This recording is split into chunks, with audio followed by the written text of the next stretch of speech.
प्रिया, सुमन, अनु,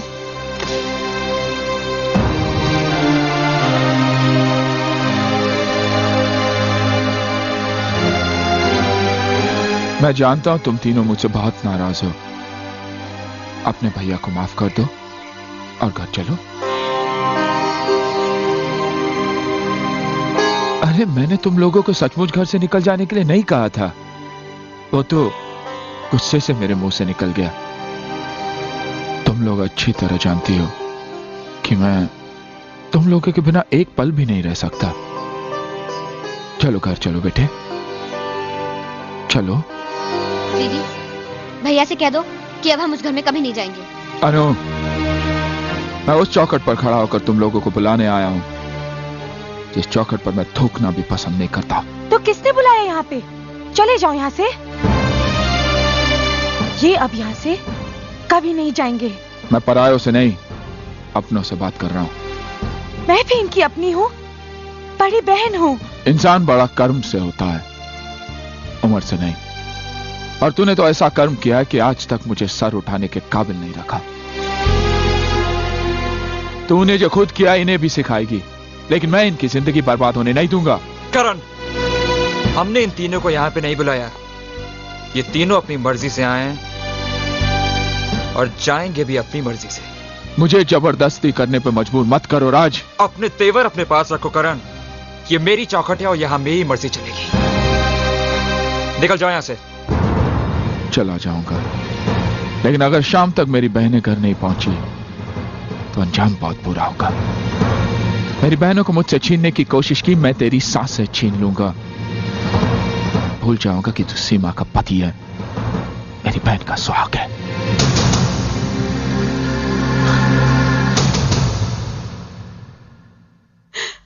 मेरे पति को, मेरे सुहाग को जान से मार देने की धमकी दी, वो भी मेरे भाई ने।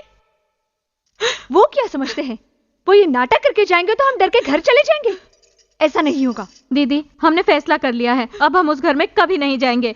हमारा कोई भाई था ही नहीं। भैया जीजा जी को धमकी दे के गए हैं, तुम दोनों उसके बारे में नहीं सोच रहे हो?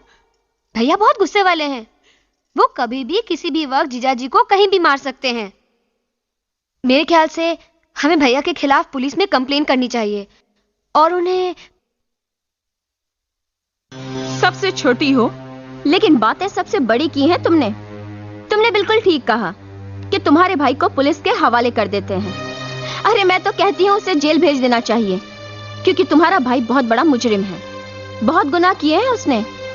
उसका पहला गुनाह यह था कि माँ के मर जाने और बाप के जेल जाने के बाद उसने अपनी बहनों की परवरिश का जिम्मा उठाया।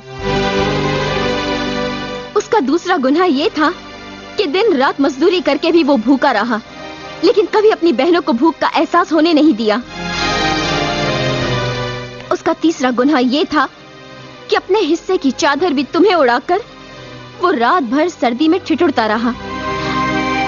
अरे एक जवान बेटी माँ बाप के सीने पर पत्थर की सील की तरह होती है। करण के सीने पर 5-5 जवान बहनों का बोझ किसी पहाड़ से कम नहीं है। बड़े दुख झेले हैं, बड़ी तकलीफ उठाई उसने।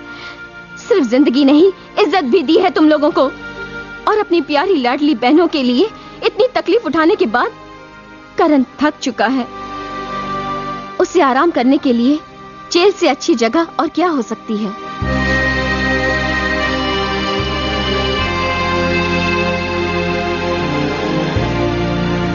पूजा ठीक ही तो कह रही है। बचपन से लेकर आज तक जिस भाई ने एक पल के लिए भी अपनी बहनों को अपने सीने और आंखों से अलग न होने दिया हो, तुम सब ने जरा सी बात पर नाराज होकर उसे अकेला छोड़ दिया। अगर उसने मुझसे गुस्से में कुछ भला बुरा कह भी दिया तो क्या फर्क पड़ जाता? अगर उसकी जगह मैं होता तो शायद मैं भी वही करता। उसके गुस्से में भी अपनी बहनों के लिए प्यार था। वैसे भी हमसे उसकी नाराजगी अपनी जगह ठीक ही तो है। हमने उसकी मर्जी के खिलाफ शादी करके उसका दिल जो तोड़ा है। मुझे लगता है तुम सबको अभी और इसी वक्त करण के पास लौट जाना चाहिए। उसे इस वक्त तुम्हारी जरूरत है, उसे अपनी बहनों की जरूरत है। लेकिन जीजा जी, हम भैया के पास किस मुंह से जाएंगे? क्या कहेंगे उनको? मैं करण से बात करूंगा, मैं समझाऊंगा उसे, मैं तुम सबको उसके पास लेके चलूंगा। चलो।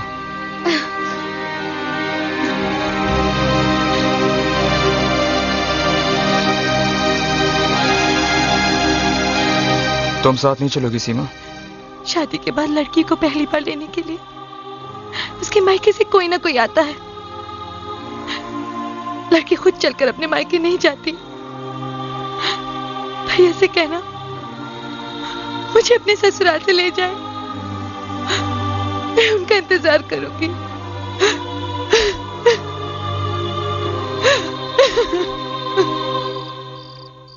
करण, करण। अग्गा भाई, तुम लोग वापस आ गए। परी। सीधा भाई, करण कहां पर है? साहब तो घर ही नहीं, सुबह से परेशान थे, अभी तक आए नहीं साहब। कहाँ गया होगा? मला माहित नहीं, पर आपको तो मालूम ही होगा, साहब जब भी परेशान होते किधर जाते। हाँ ठीक है।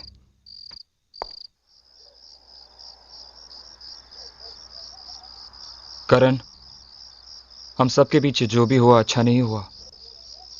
मैं तुमसे माफी मांगने आया हूं। और इतना ही नहीं, प्रिया, सुमन और अनु को भी अपनी गलती का एहसास हो गया है। उन्हें तुम्हारे घर पहुंचा दिया है। मैं तुम्हें लेने आया हूं करण, मेरे साथ चलो।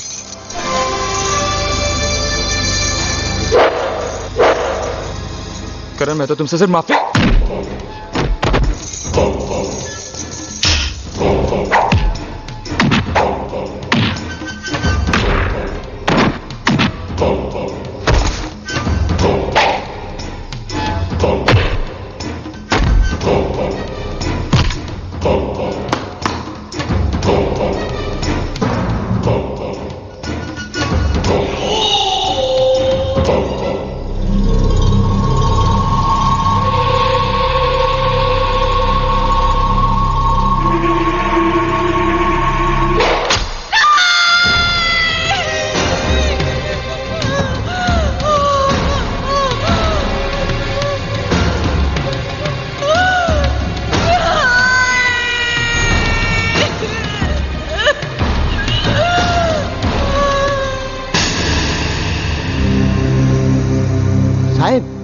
साहब, कोई तो भी उधर राज को मार मार के घायल कर दिया है। राज को मारा? बहुत मारा साहब, अनारोप तुम्हारे पे लगा रहे थे, बोलते तुम ही उसको मारा।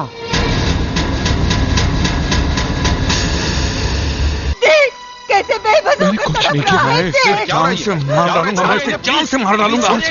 Try to understand. अरे समझने की कोशिश कीजिए, ये हॉस्पिटल है। अजीब बात है, ये आप लोग नहीं समझेंगे तो और कौन समझेगा? कैसे मैंने कुछ नहीं किया है, जान से मार डालूंगा, मैं इसे जान से मार डालूंगा। Try to understand. अरे समझने की कोशिश कीजिए, ये हॉस्पिटल है। अजीब बात है, ये आप लोग नहीं समझेंगे तो और कौन समझेगा? मत, भर गया दिल, निकाल ली दुश्मनी, या और भी कुछ बाकी है? सीमा, मेरा भरोसा करो, मैंने राज को नहीं मारा। पहले आशा दीदी की जिंदगी बर्बाद की और अब मेरी जिंदगी बर्बाद करने चले थे। सीमा, मेरा यकीन करो सीमा, मैंने राज को नहीं मारा। मत बोलो। अरे हथियार तो तुमने उसी दिन उठा लिया था जिस दिन हमने शादी की थी, और आखिर तुमने वो हथियार चला ही दिया। अरे राज तो तुमसे माफी मांगने आए थे और तुमने उनके साथ ये सलूक किया। चले जाओ यहाँ से, चले जाओ। पूजा, पूजा, तुम तो मेरा यकीन करो, मैंने तुम्हारे भाई को नहीं मारा। पूजा, सुमन, प्रिया, क्या क्या तुम लोग अपने भाई को कसूरवार समझते हो? क्या मैं ऐसे कर सकता हूँ? जब बहनें बोझ ही थी तो फिर पाला क्यों था? दिला दबाकर मार ही देते बचपन में। अगर तुम्हारी जगह कोई मुंह बोला भाई भी होता ना तो अपनी बहनों के साथ ये सलूक नहीं करता। तुमने तो इतनी गिरी हुई हरकत की है, बहुत दुख हो रहा है।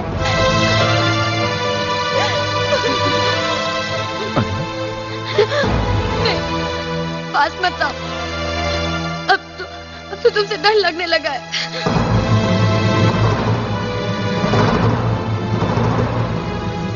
डॉक्टर साहब मैं हाथ जोड़ता हूँ, मेरे बेटे आप लोग इंस्पेक्टर साहब इन्हें गिरफ्तार कर लीजिए।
चलिए आपकी जमानत हो गई।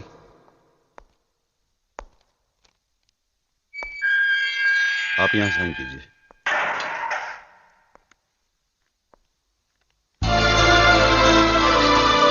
भैया, ये सब क्या हो रहा है भैया? जल्दी चलो भैया, पिताजी की तबीयत बहुत खराब है। उनके पास कुछ ही सांसें बाकी हैं। उससे तुमसे मिलना चाहते हैं। चलो भैया, चलो। मेरा करण क्यों नहीं आया?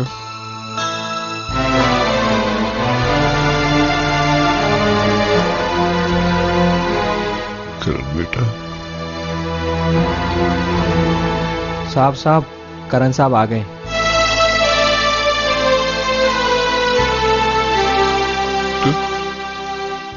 तू आ गया मेरे बेटे? इससे पहले कि मौत मुझे अपने गले लगा ले, एक बार मेरे गले से लग जा बेटा, एक बार मेरे गले से लग जा। क्या करूं? मैं जानता हूं तेरे दिल में मेरे लिए अभी तक नफरत भरी हुई है और खत्म नहीं हुई, मगर बेटा मैं तेरी मां की मौत का जिम्मेदार नहीं हूं। वरना मैंने अपने सेठ का कत्ल किया, मुझे फंसाया गया बेटा। तेरे सर की कसम, तेरी स्वर्गीय मां की कसम, मैं बेगुनाह हूं। तुझे याद होगा जब तेरी मां बहुत बीमार थी, डॉक्टर ने 2 दिन में ऑपरेशन करने को कहा। मुझ गरीब के पास इतना पैसा नहीं था कि मैं तेरी मां का ऑपरेशन करवाता। मैं मदद मांगने के लिए अपने मालिक सेठ शांतिलाल के पास गया। देखिए मुनीम जी, आप सेठ जी से कहिए कि वो चिंता ना करें। ये केस हम किसी भी हालत में जीतेंगे। ठीक है, मैं बात करूंगा। नमस्ते। नमस्ते। अरे तुम्हारी बीवी की तबीयत कैसी है? पहले से और ज्यादा खराब हो गई है। डॉक्टर ने फौरन ऑपरेशन करने को कहा, वरना वो मर जाएगी। मुनीम जी, सीडी से क्या थोड़े पैसे दिलवा दीजिए, वरना मेरी बीवी तो गई। ठीक है। मेरे बच्चे सारी जिंदगी आपको दुआएं देंगे। तुम इधर ही रुको, मैं बात करके आता हूँ। बड़ी मेहरबानी होगी। अरे बलवंत, तो फिक्र मत करो, अपने सेठ जी दिल के बहुत अच्छे हैं, वो जरूर तुम्हारी मदद करेंगे। सेठ जी, सेठ जी,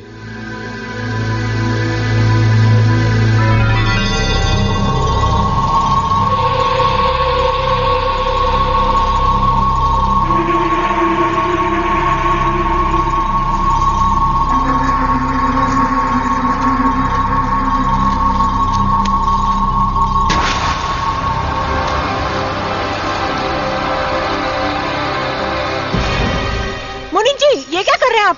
सुनिए।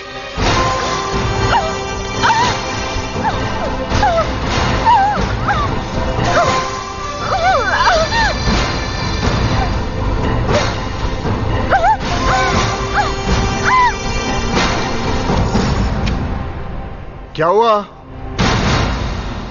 रुक्मिणी? क्या हुआ? कमीने, गद्दार!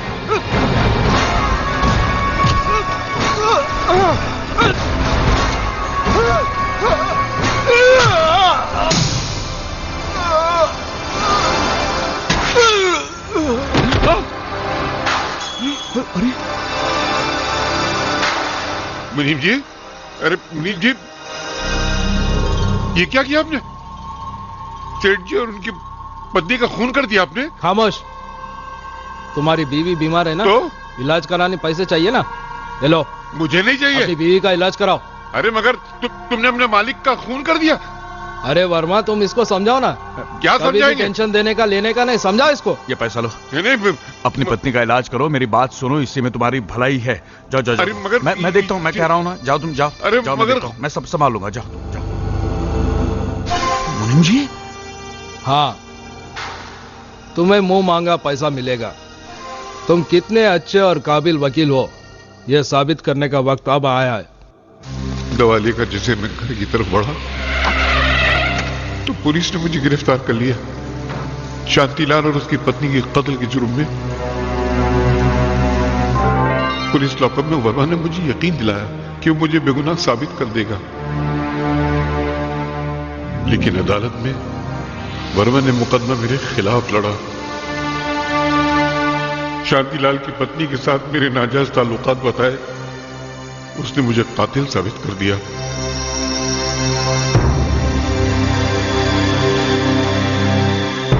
और मुझे सजा हो गई।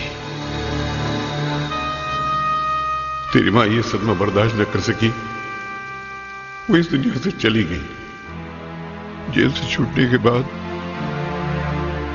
मैंने बहुत बार कोशिश की कि तुझको सच्चाई बताकर अपने दिल की भड़ास, अपने दिल का गम निकाल सकूं, मगर जिंदगी ने कभी मौका ही नहीं दिया।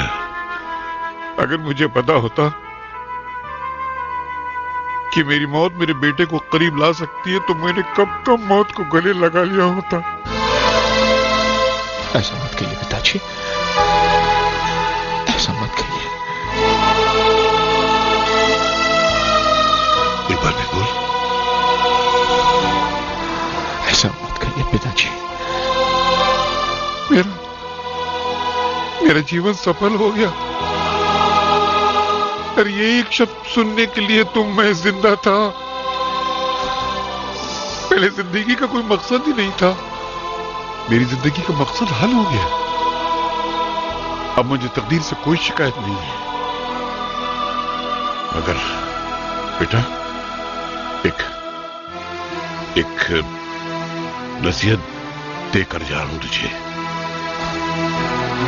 इस बाप का एक कर्ज तेरे दामन में डाल रहा हूं। अपने दुश्मनों को कभी छोड़ना मत, उनको तबाह बर्बाद कर देना, मिटाकर खाक कर देना उनको। दोबारा उनको कभी हमारे हंसते खेलते परिवार में आग लगाने का मौका न मिले। पता कर बेटा, पता कर, पता कर। उनको मिटा देना उनको।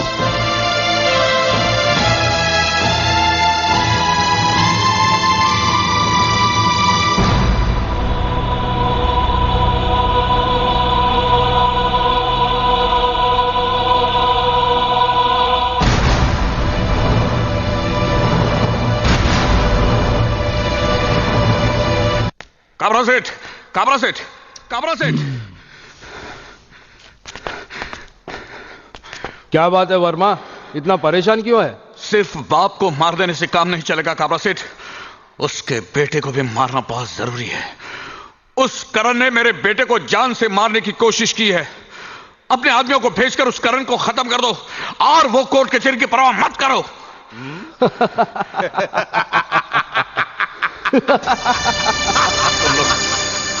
तुम लोग हंस क्यों रहे हो? याद है वर्मा, एक दिन तूने क्या कहा था? अपने बीवी बच्चों के नजरों में अपने आप को बेगुनाह साबित करने के लिए मैं तुम्हारे खिलाफ बयान दूंगा, ऐसा ही कुछ कहा था ना मुन्ना? ऐसा ही कहा था। उस दिन से तेरे ऊपर मेरा माथा ठनकने लगा। तेरे बेटे पे जानलेवा हमला करण ने नहीं, हमने किया था और इल्जाम डाल दिया करण पर। एक तीर से दो शिकार, इसी को कहते हैं वर्मा। समझा, मैं सब कुछ समझ गया। काबरा, गलती मेरी थी जो मैं तुम जैसे कमीनों का सारी जिंदगी भर साथ देता रहा और दरअसल उसी पाप की सजा मेरा बेटा भुगत रहा है। लेकिन यह मत समझना कि मैं चुपचाप बैठूंगा, यह मत समझना तुम लोग।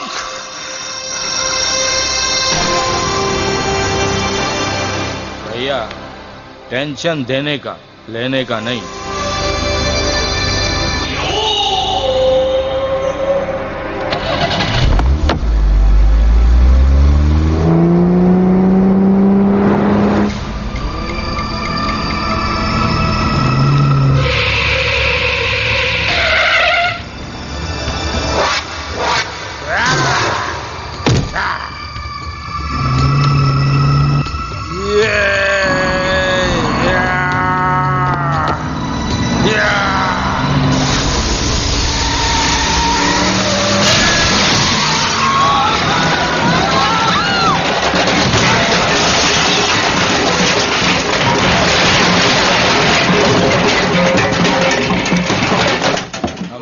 खिलाफ गवाही देगा। हट!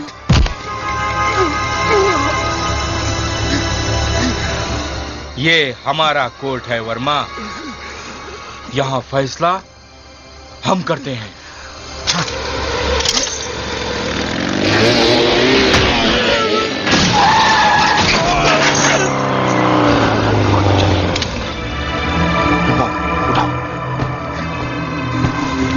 इन्हें जल्दी अस्पताल ले जाओ, जल्दी। हाँ, हो।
हाँ।